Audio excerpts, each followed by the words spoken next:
नमो नमो प्रणाम। प्रणाम गुरुजी। नमो नमः। प्रणाम गुरुजी। नमो नमो रिहंताणं, नमः। नमो सिद्धाणं, नमो आयर्याणं, नमो वज्झायाणं, नमो लोये सब्बसाहूणं, यशो पञ्चनमुक्कारो शब्बपावप्पणासनो, मङ्गलानं च सव्वेसिं पठमं हवै मङ्गलम्।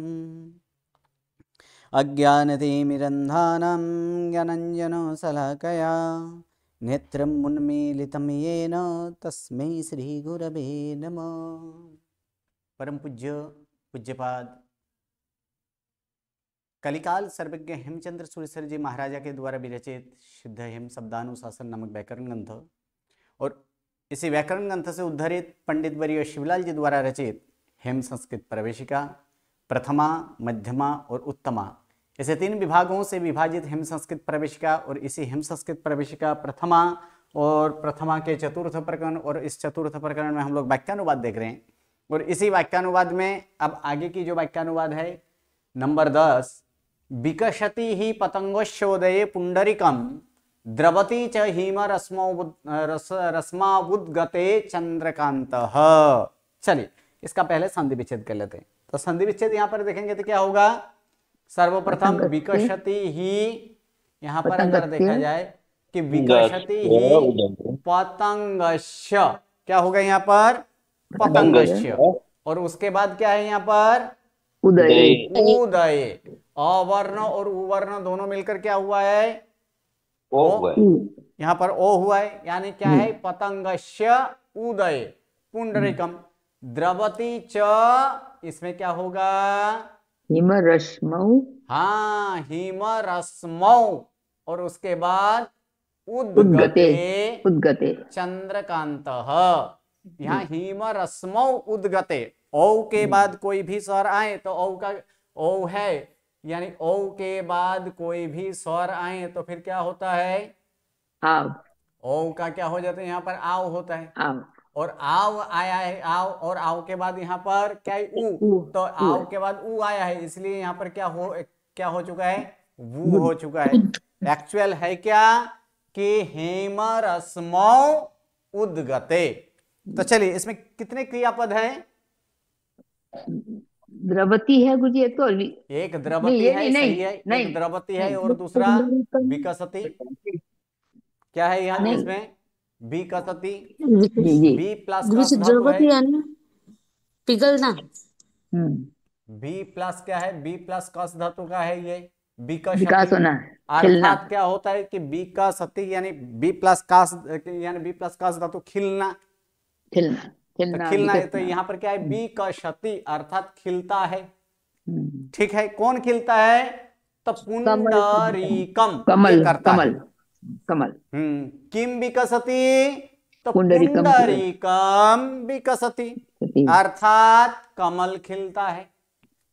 कब, तो उदय। उदय, यानी उदय उदय। में। उदय किसके उदय में, या तो फिर पतंग उदय के। होने पर, जो लिखना है जी। किसके उदय होने पर, तो पतंग। पतंग। पतंग शब्द का अर्थ होता है सूर्य। सूर्य सूर्य। पतंग का अर्थ क्या है, सूर्य। सूर्य। अर्थात सूर्य के उदय में, या तो सूर्य के उदय होने पर पुंडरिक अर्थात कमल खिलता है। खिलते हैं। ही जो है ही अर्थात वास्तव में, वास्तव में सूर्य के उदय में या तो सूर्य के उदय होने पर कमल खिलता है। और क्या है, यहाँ पर च है, च का अर्थ क्या करेंगे और यहाँ पर क्रियापद क्या है, द्रवती। द्रवती का मतलब यहाँ पे पिघलता है, पिघलना। सही है, पिघलता है। क्या होगा इसमें, पिघलता है। कौन पिघलता, कह द्रवती, तो चंद्रकांत मणि। यानी चंद्रकांत मणि क्या होता है, पिघलता है। कब, तो उद्गते। उद्गते यानी यहां भी उसका अर्थ क्या है, उगने उदय पर होना। उगने पर। उद प्लस गम धातु यानी उदय होना, यहां भी यानी उगने पर, उगने पर नहीं उदय होने पर। किसके उदय होने पे, तो हिमरश्मो। हिमरश्मो ये एक सामासिक शब्द है। क्या है, सामासिक शब्द है। जब हम समास सीखेंगे तब इन सब का वहां पर देखेंगे। यानी हिम है रश्मि जिनके। क्या है हिम? हिम अर्थात बर्फ। बर्फ हाँ, सफेद। हिम का अर्थ बर्फ तो होता है, लेकिन हिम का अर्थ शीत भी होता है। क्या होता है? ठंडा। ठंडा। यानी और रश्मि का अर्थ क्या होता है? किरण। किरण। किरण। अर्थात ठंडा है किरण जिनके, उसे क्या बोला जाता है? हिम रश्मि। चंद्रमा। अर्थात किनके किरण ठंडा होते हैं? तो चंद्र के। चंद्र। चंद्र तो किरण। यहाँ वही है कि हिम रश्मो उदगते, यानी चंद्र के उदय होने पर चंद्रकांत मणि पिघलता है। तो ये वाक्य क्या है कि वास्तव में सूर्य के उदय होने पर पुंडरीक अर्थात कमल खिलता है, और चंद्र के उदय होने पर चंद्रकांत मणि क्या होता है? पिघलता है। पिघलता है। गुरुजी, चंद्रकांत मंथली वो पिघलता है, उसके बदले झड़ता है, वो लिख सकते हैं क्या? झरता है लिखा जा सकता है, लेकिन वो ठीक है, लिखना है लिखा जा सकता है, कोई बात नहीं। जी। चले उसके बाद अब आगे कि न भवति न भवति भवति च न चीरम भवति चीरम चेत फले विसंवदति कोप सत्पुरुषानाम तुल्य स्नेहेन नीचानाम। तो इसमें देखेंगे न भवति भवति च न चीरम भवति चीरम भवति और चीरम चेत फले विसंवदति कोपः सत्पुरुषानाम तुल्य स्नेहन नीचानाम। तो चलिए इसका अगर देखा जाए तो कोई ऐसे संधि यहां पर नहीं है, लेकिन यहां पर क्रियापद बहुत सारे हैं। भवती। भवती क्या है? सिर्फ है तो भवती, लेकिन एक भवती है, एक क्या है? विसंवदति है, और कुछ न नहीं यहाँ भवती पर। है। बस ये दो प्रकार के यहाँ पर है। सबसे पहले तो यहाँ पर ये करेंगे कि लास्ट से देखेंगे कि ये तो क्या है कि न भवती। भवती का मतलब नहीं होता है। भवती का मतलब होता है, न भवती यानी नहीं नहीं होता है। होता। क्या नहीं होता है? तो प्रथमा इसमें देखा जाए तो एक यहाँ पर मिल रहा है, क्या मिल रहा है? कोप। कोपः। कोपः। यानी कोप नहीं होता। किसे नहीं होता है? किसको कोप नहीं होता है? क्रोध किसे नहीं होता है? सत्पुरुषों को। सत्पुरुषाणाम कोपः न भवति। प्रथम नंबर, सत्पुरुषाणाम कोपः न भवति, यानी सत्पुरुषों को कोप नहीं होता है। ठीक है। सेकंड नंबर, ये चेत शब्द है ना, इसको हम एक बार लेंगे यहां पर, फिर से एक बार इसको ग्रहण करेंगे। चेत चेत भवति, या तो इसमें जो च है, अगर, चेत का मतलब क्या करेंगे? अगर होता है तो चीरम न भवति। क्या करेंगे? चेत भवति अगर होता है तो चीरम न भवति। चीरम का अर्थ मतलब दीर्घकाल तक, यानी दीर्घकाल तक नहीं होता है। चेत चीरम भवति, चेत चीरम भवति, अगर दीर्घकाल तक होता है, होता है का मतलब दीर्घकाल तक रहता है, तो फिर यहां पर क्या करेंगे? फले विसंवदति, यानी फल में क्या होता है? विपरीतता। विपरीतता का मतलब उसका फल जो है वो निष्फल होता है। फल का विपरीत क्या ना, सफल का विपरीत क्या होता है? विफल। विफल, या तो उसे क्या बोला जाता है? निष्फल भी बोला जाता है। क्या होता है? निष्फल भी होता है। सफल, विफल, निष्फल, यानी तो फिर फल में क्या होता है? विषमवती, अर्थात फल में विपरीत होता है। ठीक है। क्या? तो फिर से एक बार, सत्पुरुषों का क्रोध नहीं होता है। अगर होता है तो दीर्घकाल तक नहीं रहता है। अगर दीर्घकाल तक रहता है तो फिर फल में क्या होता है? फल में विपरीतता होता है, यानी फल क्या, फल कैसे होती है, उसका विपरीत होता है। उल्टा खड़ा। और ये क्रोप जो है, ये कोप किसके प्रमाण से यहाँ पर यहाँ पर क्या बताया गया है, तुल्य तुल्य। अर्थात समान है। किसका समान, तो नीच पुरुषों के। नीच्यानाम स्नेहेन तुल्य कोपः। क्या करना है, नीच पुरुषों का स्नेह तुल्य, क्योंकि तुल्य अर्थ में कौन सी विभक्ति लगती है, षष्ठी तृतीया। अथवा तृतीया, है ना, षष्ठी अथवा तृतीया। तो ये यहां पर तृतीया लगाया गया कि नीचानाम स्नेहेन तुल्य कोपः, यानी नीच पुरुषों के स्नेह तुल्य कोप सत्पुरुषों को नहीं होता है। अगर होता है तो दीर्घ काल तक नहीं रहता है। अगर दीर्घ काल तक रहता है तो फिर फल में विपरीत होता है। Okay, clear? जी।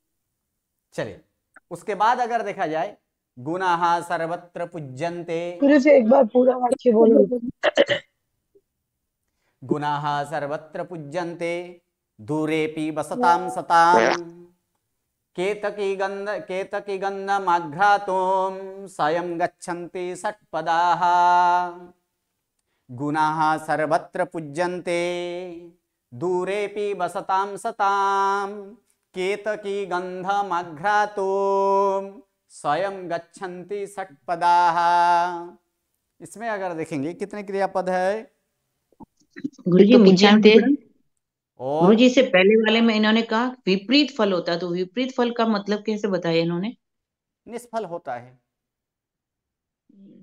निष्फल विपरीत मतलब क्या फल का चीज? मतलब जो इच्छित हो।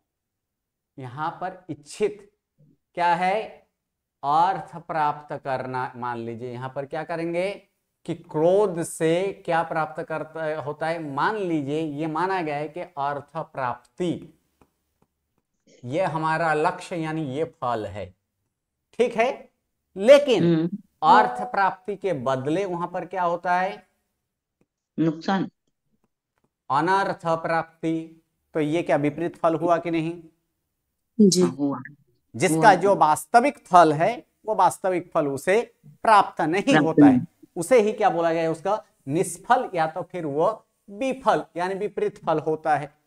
यानी अगर उसमें विपरीत, इसमें फल अगर सार्थक हो, सार्थक के बदले वहां पर क्या होता है, निरर्थक होता है। कभी कभी फल की प्राप्ति भी नहीं होता है, कभी कभी फल की प्राप्ति ही नहीं है। अनायास से क्या होता है, सिर्फ एक कायाश्रम हो, काया की कष्ट हो, ऐसे भी बन सकता है।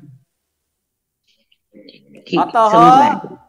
कोपः त्यजनीय, इस कारण से कोप क्या त्याग नहीं करना योग्य। चाहिए, क्रोध का त्याग करना चाहिए। त्याग करना चाहिए। त्याजनीय अस्ति। हाँ जी बोलिए।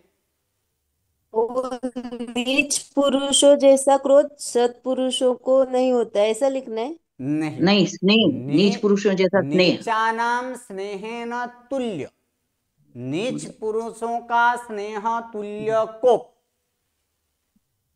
कैसे? तो नीच पुरुषों का स्नेह तुल्य कोप सत्पुरुषों को नहीं होता है। अर्थात जी। नीच नीच व्यक्ति पुरुष का कभी स्नेह स्नेह कर ही नहीं सकते, सच्चा स्नेह नहीं है तो उनका क्रोध भी सच्चा नहीं है। यानी सज्जन पुरुषों नीच पुरुषों गुरुजी, का स्नेह ऐसा कभी नहीं- होता ही नहीं है। प्रथम नंबर बात यह है। और है तो सच्चा नहीं है। जो दुर्जन हो, नीच पुरुष हो, उसका स्नेह किसी के साथ स्नेह नहीं होता है। अगर कहीं वो स्नेह किसी से करता हो, अगर स्नेह किसी वस्तु, किसी व्यक्ति, किसी पदार्थ में अगर हो, तो उसके पीछे कोई ना कोई रहस्य छुपा हुआ होता है। किसके लिए? कोई ना कोई अर्थ के कारण वह स्नेह करते हैं, ठीक है। तो पहले आप बोलिए। ऐसा हुआ गुरुजी, तो नीच लोगों का जैसे स्नेह किसी के लिए नहीं होता है, वैसा ही सत्पुरुषों का कोप भी नहीं होता है किसी हाँ को। जी, सत्पुरुष कभी क्रोध करते ही नहीं। जिस प्रकार नीच मनुष्य स्नेह नहीं हो करते, उसी प्रकार सत्पुरुष कभी क्रोध नहीं तुल्य, वही करते। तुल्य आया ना जी गुरुजी। चलिए इसमें अगर देखेंगे कि गुणाः सर्वत्र पूज्यन्ते दुरेपि वसताम सताम केतकी गंधम, यहां पर संधि अगर करें तो क्या है इसमें, केतकी गंधम, और उसके बाद आघ्रातुम स्वयं गच्छन्ति षट्पदाः। पूज्यन्ते क्या है, कौन से धातु का है पूज्यन्ते रूप, पूज धातु दसवां गण आत्मनि चौथा धातु गण। नहीं है, हम धातु पूछ दसवां रहे हैं, गण। आप पद बता रहे हैं। कर्मणि दसवां गण कर्मणि गुरुजी, दसवां गण। कर्मणि कीजिए, कर्मणि कर्मणि कर्मणि। धातु मैंने पूछा तो धातु क्या है, पूज धातु जी, पूज धातु गुरुजी। पूज धातु, इतना जवाब दीजिए, जितना है जी, उतना। जी। उसके बाद सेकंड स्टेप में आता है गण, दसवां। कौन सा, दसवां गण, दसवां दसवां, गण। और पद तो आत्मनेपदी, कर्मणि आत्मनेपदी। कैसे है धातु, कर्मणि परस्मैपदी है ना, कर्मणि पर- पदी है गुरुजी, कर्मणि है। नहीं, आत्मनि- परस्मैपदी है धातु, पर ये कर्मणि का आत्मनिपदी वाक्य है है। गुरुजी, कर्मणि में आत्मनिपदी लगते हैं। अब आगे बढ़ो। जी गुरुजी। मूल में परस्मैपदी है। अब मेरा प्रश्न तो यही है कि है परस्मैपदी, लेकिन यहां पर किसका प्रत्यय लगाया गया है, कर्मणि आत्मनिपदी, मतलब ये कर्तरी प्रयोग नहीं है। जो स्वरूप में प्रयोग नहीं होता है, कोई पर स्वरूप में प्रयोग होता है, तब समझना कि वो कर्तरी प्रयोग में नहीं है। नहीं। किस प्रयोग में तब है, या तो कर्मणि या तो भावे। अगर कर्म हो तो फिर क्या होगा, कर्मणि। अगर कर्म ना हो तो फिर क्या होगा, भावे। भावे। सेकंड नंबर, ये यहां भावे भी नहीं हो सकता है, क्योंकि भावे में क्या आता है, कर्मणि होता है। वचन ही होता है उसमें। एक वचन एक है। वचन ही होता है, जबकि यहाँ पर कौन से वचन है, बहुवचन। बहुवचन है। अगर ये तो ये क्या है, कर्मणि बहुवचन। बहुवचन। किसका है, कर्मणि बहुवचन। तो यहाँ पर एक पूज्यन्ते अर्थात पूजे जाते हैं। जवाब हमें मिलता है कि कौन पूजे जाते हैं, तो वहां गुणाः। प्रथम लिखा गया है, यहाँ पर क्या लिखे हैं, गुणाः। गुणाः अर्थात गुणवान मनुष्य, व्यक्ति, मनुष्य। या तो अच्छा। गुणी जन। क्या लिखेंगे कि गुणी जन गुणीजन। पूजे सर्वत्र जाते पूजनीय। हैं। कहाँ, अब पूछा जाता है कि कहाँ पूजे जाते हैं, मंदिर में, सर्वत्र। घर में, सर्वत्र। देश में, विदेश में, सर्वत्र। नहीं, सर्वत्र। क्या यहाँ पर क्या बताएं कि सर्वत्र गुणाः पूज्यन्ते, सर्वत्र यानी सभी जगह गुणी पूजे जाते पूजे हैं, जाते हैं। या तो गुणवान पूजे जाते हैं। कैसे, दूरेपि वसताम, कौन, तो अब यहां पर जो है कि गुण पूजे जाते हैं। क्या पूजे जाते हैं, गुण। ठीक है, अब गुण का संबंध जो है वो किसके साथ है, सताम के साथ। शताम। अब गुणाह का गुण, इसका हम लोग गुणी नहीं लेंगे, अब यहां पर जी। क्या लेंगे, इसका मूल स्वरूप में ही लेंगे, यानी गुण पूजे जाते हैं। एक्चुअल वास्तव में अगर देखा जाए, कोई भी पूज्य बनते हैं तो वो किसके लिए बनते हैं, गुण के लिए, यानी गुणों का ही पूजन होना चाहिए और गुणों का ही पूजन होता है। ठीक है, तो ये गुण जो है कि गुण पूजे जाते हैं सर्वत्र, यानी सर्वत्र गुण पूजे जाते हैं। किसका गुण है, किसके हैं, सताम, सज्जनों का। यानी सज्जनों का गुण सर्वत्र पूजे जाते हैं। किस प्रकार, दूरे वसतम अपि, या तो बसत दूरे अपि वसतम, यानी दूर रहने पर भी क्या करेंगे, इसमें बसताम, यानी बसताम सताम, ये सत का विशेषण है। कैसे हैं सत, तो ये सत्पुरुष कैसे हैं, दूरे पी वसताम, यानी दूर रहने पर भी सज्जनों का गुण सर्वत्र क्या होते हैं, पूजे जाते हैं। यहां तक क्लियर सभी को? जी गुरुजी। सर्वत्र शब्द किधर से आया? सर्वत्र शब्द किधर से आया, मतलब ये कहाँ से दिया हुआ है? सर्व अत्र तो नहीं है। सर्वत्र हर एक जगह ऐसे संधि करेंगे तो हमें कहाँ से पता चलेगा, सर्वत्र अव्यय है। अव्यय हुआ ना गुरुजी ये तो। जी गुरुजी। सर्वत्र अव्यय है, अत्र तत्र सर्वत्र कुत्र एकत्र, ये सारे क्या है, ये सारे अव्यय है। अब यहां पर है कि किस प्रकार, तो यहां पर बताया गया है कि गच्छन्ति, गच्छन्ति यानी जाते हैं। जाता है। कौन, तो षट पदाह बहुवचन, अर्थात भ्रमर भ्रमरा। जाते हैं। कैसे, स्वयं यानी खुद जाते हैं। कि किसके लिए, आघ्रातुम, आघ्रातुम यानी तुम प्रत्यय लगकर ये बना है, और तुम प्रत्यय लगकर कौन सा कृदंत होता है, त्वरक कृदंत। तो यहाँ पर क्या होगा, सूंघने के लिए, सूंघने के लिए जाते हैं, सूंघने के लिए स्वयं भ्रमर जाते हैं। क्या सूंघने के लिए, या तो किसको, गंधम यानी गंध को। किसकी गंध है, तो केतकी गंध, यानी केतकी पुष्प के गंध को सूंघने के लिए स्वयं भ्रमर जाते हैं। उसी प्रकार दूर रहने पर भी, दूर रहने वाले ऐसे, दूर बसने पर या तो दूर रहने पर सज्जनों, दूर रहने पर भी सज्जनों का गुण सर्वत्र पूजे जाते हैं। ठीक है, चलिए फिर से नेक्स्ट बोलो वाक्य। गुरुजी, फिर से बोलो एक बार। दूर बसने पर यानी सज्जन दूर रहने पर भी गुण सर्वत्र, यानी सज्जन के गुण सर्वत्र पूजे जाते हैं। दूर रहने पर भी सज्जनों का गुण सर्वत्र पूजे जाते हैं। जिस प्रकार केतकी नामक पुष्प के गंध को सूंघने के लिए भ्रमर खुद जाते हैं। स्वयं जाते हैं। चलिए नेक्स्ट। एकेन शुष्क वृक्षेण दाह्यमानेन वहनिना दह्यते काननं सर्वं दुष्पुत्रेण कुलं यथा। एकेन शुष्क वृक्षेण दाह्यमानेन वहनिना दह्यते काननं सर्वं दुष्पुत्रेण कुलं यथा। इसमें क्रियापद देखेंगे, पहले संधि विच्छेद देख लेते हैं। संधि विच्छेद है कि नहीं वो पहले देख लेते हैं। एकेन शुष्क वृक्षेण दाह्यमानेन वहनिना दह्यते काननम, ये तो मौका अनुसार करना है। सर्वम में मौका अनुसार करना है, कुलम में मौका अनुसार करना है, विशेष कोई संधि नहीं है। अब यहाँ पर देखेंगे कि क्रियापद, क्रियापद क्या है यहाँ पर, दह्यते।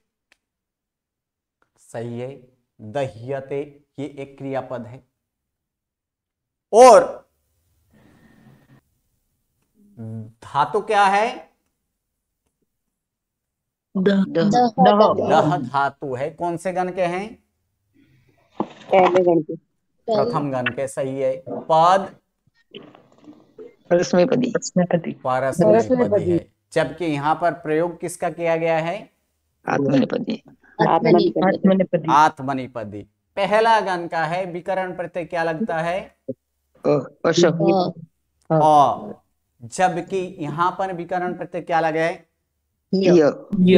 अब असब यहाँ पर नहीं करना है, हम लोग पहली बुक में हैं, प्रथम बुक में हैं, यानी अ ही अभी बोलना है। जी जी सॉरी, जब मध्यमा में जाएंगे तब हम लोग असब करेंगे। ठीक है, जी जी चलिए। तो फिर यहाँ पर क्या है कि ये प्रयोग किसका है, दह्यते। ठीक है, कर्म नहीं हो सकता है, या तो फिर भावे हो सकता है। जलाया जाता है, ठीक है। क्या जलाया जाता है, तो उसका यहाँ पर जवाब मिल रहा है। क्या जलाया जाता है, काननम, काननम। कानन शब्द का अर्थ वन, जंगल, जंगल, सही है, वन, यानी वन जलाया जाता है। कितना भाग, तो सर्वम, यानी सर्व वन को, यानी सर्व वन जलाया जाता है। ठीक है, किसके द्वारा, शुष्क वृक्षेण, एकेन शुष्क वृक्षेण, एक पेड़ से, वन्नीना कह सकते हैं, ये किसके दो द्वारा है जलाया तृतीया, जाता है, वन्नीना। ओके, ये भी तृतीया है, ये भी तृतीया है, ये भी तृतीया है, ये भी तृतीया है कि नहीं, ठीक है। तो अब यहाँ पर लिखेंगे, क्या लिखेंगे कि बहनीना दह्यमानेना, अग्नि द्वारा जलता या तो जलाता, ठीक है, अग्नि द्वारा क्या बोला जाता है एक उसको, कण गुरुजी, जलता ही एक बोलेंगे गुरुजी, जलता चिंगारी, ही। चिंगारी, एक चिंगारी, एक कण। भावार्थ नहीं करना है। तो फिर वही ना दहन माने। हाँ, तो वनी। ये दह धातु है, उसका हम क्या किए हैं, कर्मणि वर्तमान कुदंत किए हैं। कुदंत। अच्छा, कर्मणि वर्तमान, तो कर्मणि तो दह धातु का जो है अर्थ है उसको लेना है, उसका दह धातु का चिंगारी अर्थ है नहीं नहीं जलना। नहीं है, चलना है। नहीं है गुरुजी। तो फिर हम चिंगारी कैसे अर्थ लेंगे? हम जी समझते हैं गुरुजी। कि चिंगारी भवार्थ गुरुजी। होता है।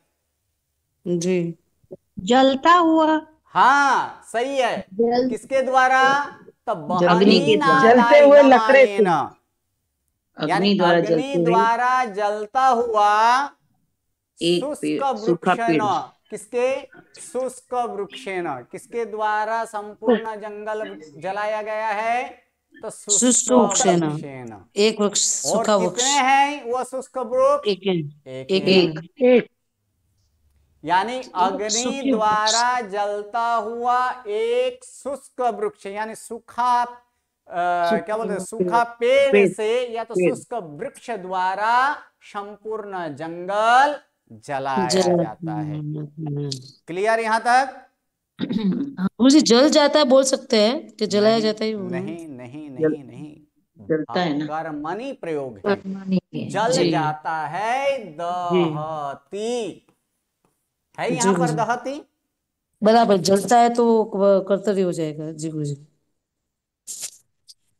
क्या करना है कि अग्नि द्वारा जलता हुआ एक शुष्क सूखा वृक्ष पेड़, द्वारा या तो सूखा एक पेड़। सूखा वृक्ष द्वारा संपूर्ण जंगल जलाया। जलाया जाता है। किस प्रकार? उसी प्रकार यहाँ पर यथा लिया है ना, तो इसमें तथा यहाँ पर एक ले लेना है। तो यथा को क्या करना है? आगे ले लेना है। जिस प्रकार जलता हुआ अग्नि द्वारा जलता हुआ अग्नि द्वारा एकेन शुष्क, एक सूखा वृक्ष द्वारा या तो शुष्क वृक्ष द्वारा संपूर्ण जंगल जलाया जाता है, यहाँ पर एक तथा वैसे ऐड ही। करना है। अर्थात जी। उसी प्रकार दुष्पुत्र, दुष्पुत्र। अर्थात खराब पुत्रों के द्वारा कुल, अर्थात करना, क्या? वो जलता है। सर्वम कूलम दह्यते। क्या करना है वहां पर? सर्वकूल जलाया जलता जाता है। है। Okay, clear? जी गुरुजी। चलिए, अब इस प्रकार यहां पर अगर देखा जाए कि ये पाठ जो वर्तमान कृदंत था, ये वर्तमान कृदंत का पाठ पूर्ण हुआ। अब जो आने वाला पाठ है वो पाठ क्या है? विद्यार्थ और आज्ञार्थ। आज्ञा। ये क्या है? तो फिर से एक बार देखेंगे हम लोग, क्रियापद। ये क्या है? यहाँ पर क्रियापद है। और ये क्रियापद किस प्रकार से है, तो उसको यहां पर हम लोग देखेंगे कि ये क्रियापद जो है कि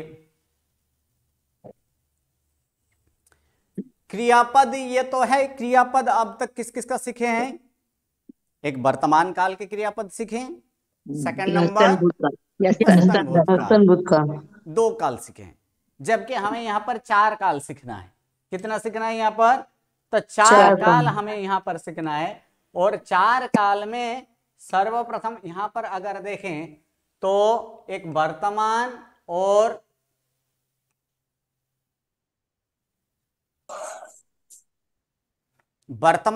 हस्तन सीख चुके हैं।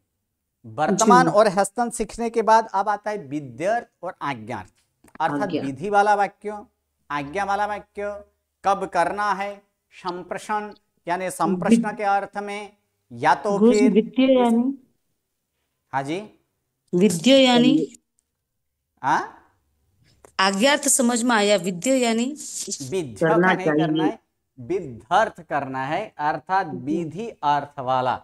क्या करना है कि विधि विधि अर्थ वाला। तो विधि अर्थ वाला क्या क्या है उसको यहां पर हम लोग देखेंगे कि विधि अर्थ वाला क्या है, कब विद्यार्थ का उपयोग कब करना है, आज्ञार्थ का प्रयोग कब करना है, वो यहां पर हम लोग देखेंगे। कि विधि अर्थ वाला, विधि तो विधि का अर्थ भी बहुत सारा होता है। वहां पर विधि का अर्थ अगर देखेंगे तो विधि, संप्रश्न, विधि क्या है वो भी यहां पर हम लोग देखेंगे।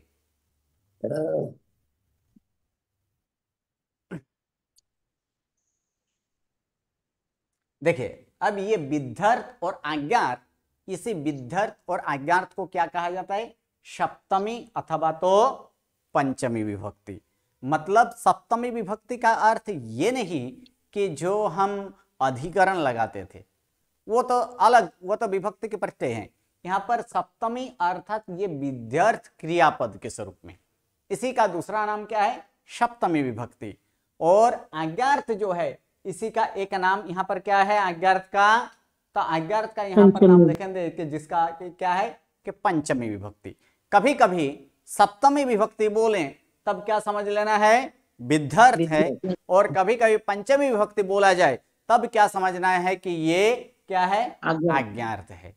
अब ये विध्यर्थ और आज्ञार्थ का प्रयोग कब करेंगे तो उसके लिए एक यहाँ पर नियम देखेंगे कि विधि, उपदेश, सूचन इत्यादि प्रसंग में विध्यर्थ अर्थात सती सप्तम विभक्ति के प्रत्यय लगते हैं। कुछ यहां पर दिया गया कि विधि हो, उपदेश हो, सूचन हो, ऐसे ही कुछ और भी प्रसंग आता हो तब क्या होता है? तब हम यहां पर विध्यर्थ का, विध्यर्थ अर्थात सप्तम विभक्ति के प्रत्यय लगाते हैं। अब विधि क्या है तो उसके लिए नीचे यहां अभी बताया गया है, वो हम अभी देखेंगे। सेकंड नंबर कि सप्तम विभक्ति का और कहां लगता है कि एक वाक्य में कोई कारण बनता हो और उसी वाक्य में दूसरा वाक्य उसका, उसमें अगर फल दर्शाता हो तब भविष्य काल के अर्थ में भी कौन सी विभक्ति के प्रत्यय लगते हैं? सप्तम विभक्ति के प्रत्यय लगते हैं। अर्थात एक कारण है और उसके सामने ही दूसरा वाक्य, उसका वहां पर क्या बताया गया है? कार्य बताया गया है। जैसे कि अगर मोहन ने पच्छ का सेवन किया होता तो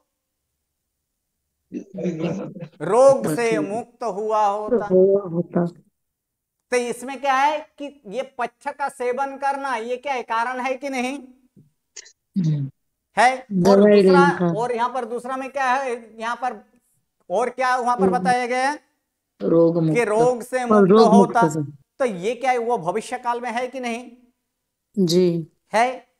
अगर मैं मेहनत करूंगा तो अवश्य मुझे फल मिलेगा। पास होंगे। एक में कारण है और एक में फल। इसमें कारण और कार्य के भाव है कि नहीं? जी गुरुजी। सफल होने के लिए क्या चाहिए? मेहनत चाहिए। अगर मैं मेहनत करूंगा तो सफल होऊंगा। यदि जीव धर्म करें तो अवश्य सुख को प्राप्त करें। अगर जीव धर्म करेगा तो सुख को प्राप्त करेगा। तो इसमें कारण कार्य है कि नहीं है? है ना?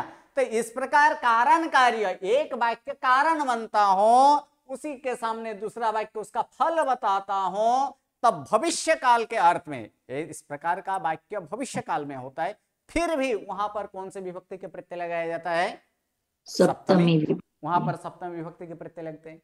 तीसरा कि विद्यत अर्थात अपनी शक्ति के विषय में संभावना बताते हो तो धातु को विद्यर्थ अर्थ सप्तम विभक्ति के प्रत्यय लगाया जा सकता है। वहां भी यहां पर सप्तम विभक्ति के प्रत्यय लगते हैं।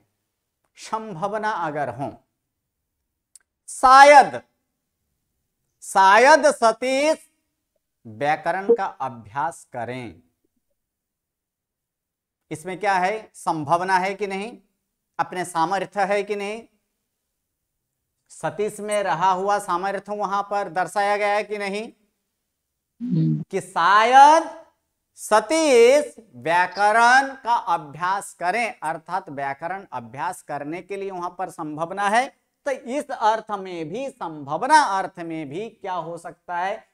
क्या लगाया जाता है? ये सप्तम विभक्ति का प्रत्यय। शायद वह बालक या तो वह खिलाड़ी आज अच्छा खेलेगा। तो फिर इसमें भी क्या है, ये भी संभावना दिखाई दे रहा है। शायद ये तैराक, तैराक अर्थात जो तैरने वाला होता है, ये कि यह तैराक हाथ द्वारा समुद्रों को भी तर जाए। तो ये क्या है, संभावना जब दिखाई देता है, अपनी शक्ति की संभावना बताता हो, तब उस अर्थ में भी क्या लगाया जाता है, सप्तम विभक्ति के प्रत्यय लगते हैं। क्या अर्थात विद्यार्थ, वहां भी विद्यार्थ का प्रयोग होता है। तीसरा यहां पर आज्ञार्थ का प्रयोग, तो आज्ञा, अनुमति, सम्मति, प्रार्थना, आशीर्वाद इत्यादि में धातु को पंचमी विभक्ति के प्रत्यय लगते हैं, अर्थात वहां भी आज्ञार्थ होता है। क्या होता है, वहां आज्ञार्थ होता है। किसी को आज्ञा प्रदान करना हो, किसी को अनुमति प्रदान करना हो, किसी से सम्मति मांगना हो, किसी के पास जाकर प्रार्थना करना हो, कि या तो किसी को आशीर्वाद देना हो, इस अर्थ में कौन सी आज्ञार्थ विभक्ति के प्रत्यय लगते हैं। आज्ञार्थ का मतलब सिर्फ आज्ञा देना इतना ही नहीं है। उसके बाद क्या, आशीर्वाद अर्थ में, कहा जब आशीर्वाद अर्थ में, तब वहां पर आज्ञार्थ मध्यम पुरुष का एक्चुअल प्रत्यय क्या है, आज्ञार्थ मध्यम पुरुष में ही प्रत्यय है, जिसका आदेश के स्वरूप में यहां पर क्या हुआ है, जीरो। और अन्य पुरुष एक वचन का प्रत्यय तू है। इन दोनों के जगह ही और तू प्रत्यय के स्थान पर, तो ही कहां लगता है, मध्यम पुरुष एक वचन में। कहां लगता है, मध्यम पुरुष एक वचन में। और तू प्रत्यय कहां लगता है, कि अन्य पुरुष एक वचन में।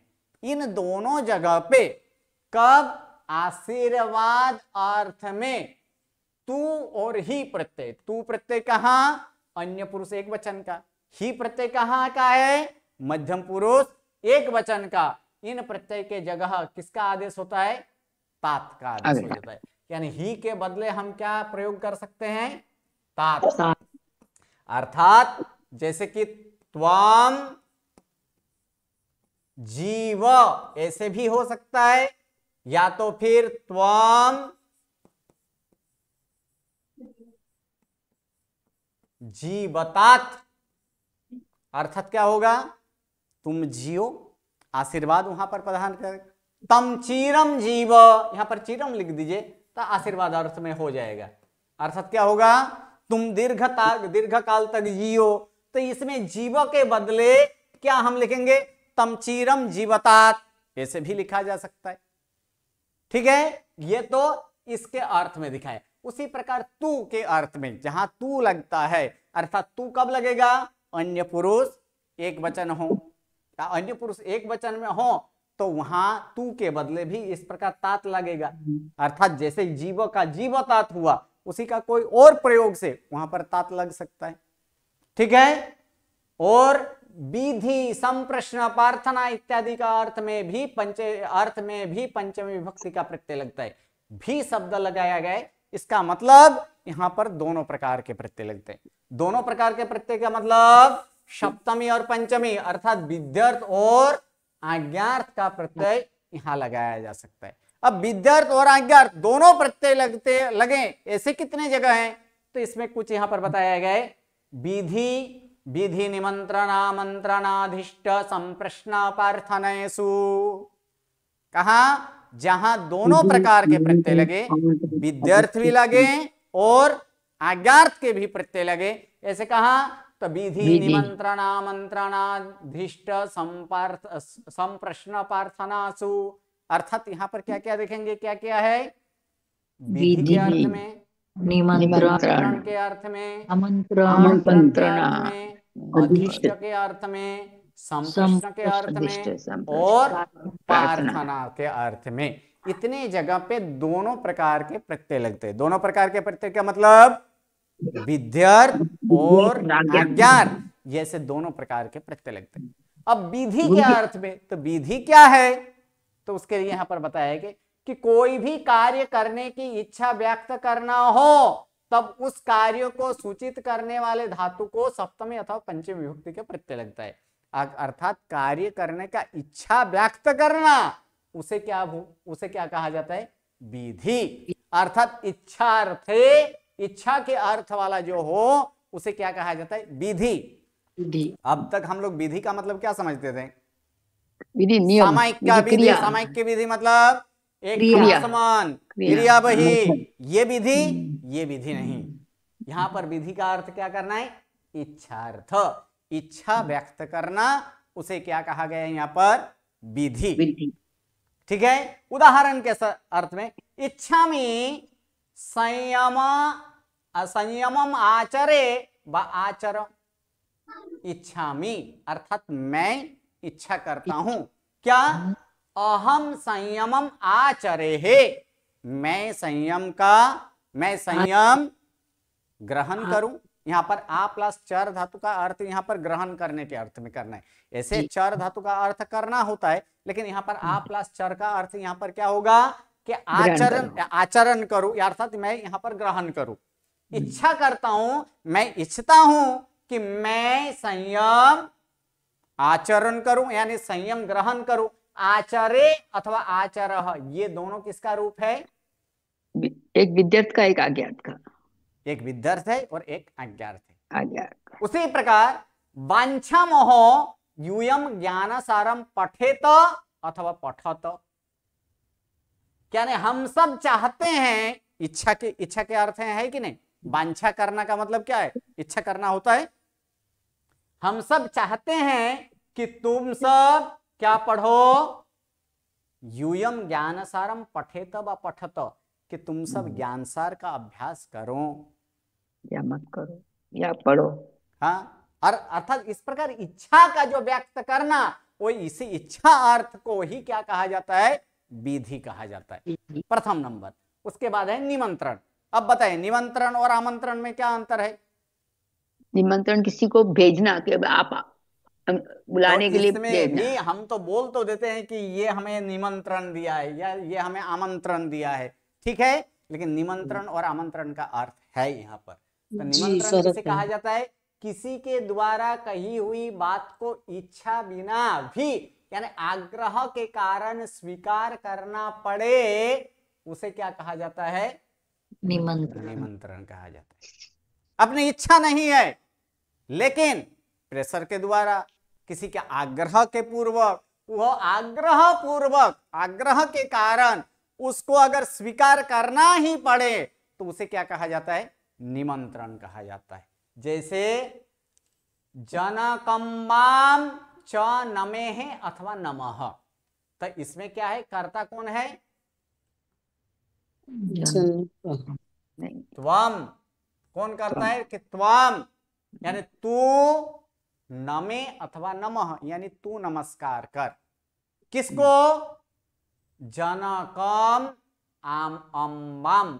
च है ही ना यहाँ पर, च का मतलब यहाँ पर क्या होगा? और किसको? जनकम अर्थात पिता को, और अम्बम अर्थात माता को, यानी माता पिता को तुम नमस्कार करो। तो इसमें क्या है? आग्रह के कारण इस बात को स्वीकार करना पड़ता है कि नहीं? गुरुजी यहाँ पे तुम कहाँ? तुम कहाँ है ही नहीं, लेकिन इसका अर्थ हम लोग क्या करते हैं? नमसी में तुम क्या करते हैं इसका अर्थ? तुम पढ़ते हो जी, तुम पढ़ते हो। यहाँ पर तुम कहाँ है? हाँ नहीं, ये प्रत्यय लगे, प्रत्यय के कारण पहचाना जी गुरुजी। तो ये भी यहाँ पर प्रत्यय के कारण हमें पता चलता है कि तुम है। ओके गुरुजी, जी गुरुजी। तो ये क्या है कि ये दोनों इस जगह पे भी क्या लगता है? विद्यार्थ अथवा तो अज्ञार्थ लगते हैं। उसके बाद मम संयमस्य शिकारस्य समये आगच्छेतम अथवा आगच्छतम, क्या बोला जाए? कि कौन? तो आप, अन्य पुरुष एक वचन, ठीक है। क्या है यहाँ पर? कि मम संयमस्य शिकारस्य समय, यानी मेरे संयम के शिकार के समय, अर्थात संयम ग्रहण के समय आइए, या तो आप आओ, ठीक है। तो इस प्रकार ये आग्रह अनुसार क्या करना, उसको स्वीकार करना हो तो उसे क्या कहा जाता है, निमंत्रण। और आमंत्रण क्या है, तो किसी के द्वारा कही हुई बात को इच्छा अनुसार स्वीकार की अस्वीकार करना, उसे क्या कहा जाता है, आमंत्रण कहा जाता है। उसने कहा है अगर अगर मैं चाहूं तो उस कही हुई बात को मैं स्वीकार करूं, अगर नहीं चाहूं तो नहीं भी कर सकता हूं, तो उसे क्या कहा जाता है, उसे आमंत्रण कहा जाता है। जैसे कि किसी ने राजा को क्या किया गया, किसी ने राजा को एक बात यहां पर कहा कि हे नृपते परिवारेण सह मम गृहे जेमि तुम आगच्छेत अथवा आगच्छतु।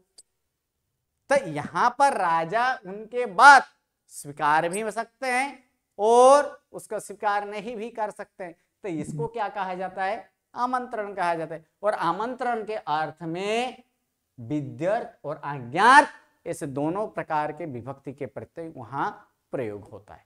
उसी प्रकार हे गुरु बालान पठितुम पुस्तकानि यच्छेत वा यच्छत, तो यहां भी गुरु जो है कि गुरु उसके बात को माने या नहीं माने वो आमंत्रण है। लेकिन यहां पर मुख्य बात है कि आमंत्रण के अर्थ में भी क्या लगता है, विद्यार्थ और आज्ञार्थ के प्रत्यय लगता है। उसके बाद और कहां लगता है, अधिष्ट के अर्थ में। अधिष्ट क्या है कि प्रेम से प्रेरणा करना, उसे क्या कहा जाता है, अधिष्ट कहा जाता है। किसी को प्रेम पूर्वक बात को समझाना कि हे भाई तुम व्रत में स्थिर हो, क्या है, तुम व्रत में स्थिर रहो, तो ये भाई को इसमें प्रेम पूर्वक समझाना, उसे क्या कहा जाता है, अधिष्ट। और अधिष्ट अर्थ में भी विद्यार्थ और आज्ञार्थ के प्रत्यय लगते हैं। उसी प्रकार हे भगिन्य जीवदयाम पालयेत अथवा पालयत, तो यहां पर क्या है कि हे भगिन्य यानी हे बहन क्या है, जीवदया का पालन करो, तो ये प्रेम पूर्वक कहना या तो प्रेरणा करना, उसे क्या कहा जाता है, अधिष्ट।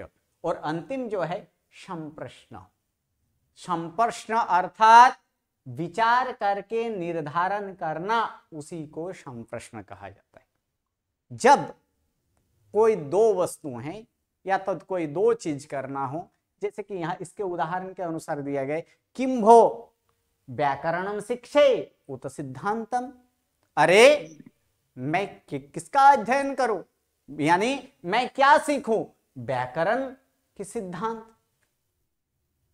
तो इन दोनों में विचार करके निश्चित करना, उसे ही क्या कहा गया है, ऐसे दोनों में से क्या करूं इसकी निश्चित करना, उस अर्थ में क्या लगाया जाता है, यहां पर विद्यार्थ और आज्ञार्थ ऐसे दोनों प्रकार के प्रत्यय लगाया जाता है। और विद्यार्थ और आज्ञार्थ में सर्वप्रथम विद्यार्थ देखेंगे और विद्यार्थ के प्रत्यय जो हैं वो प्रत्यय इस प्रकार से हैं, इसके बारे में हम लोग नेक्स्ट क्लास में विशेष रूप में देखेंगे। नमो नमः, प्रणाम।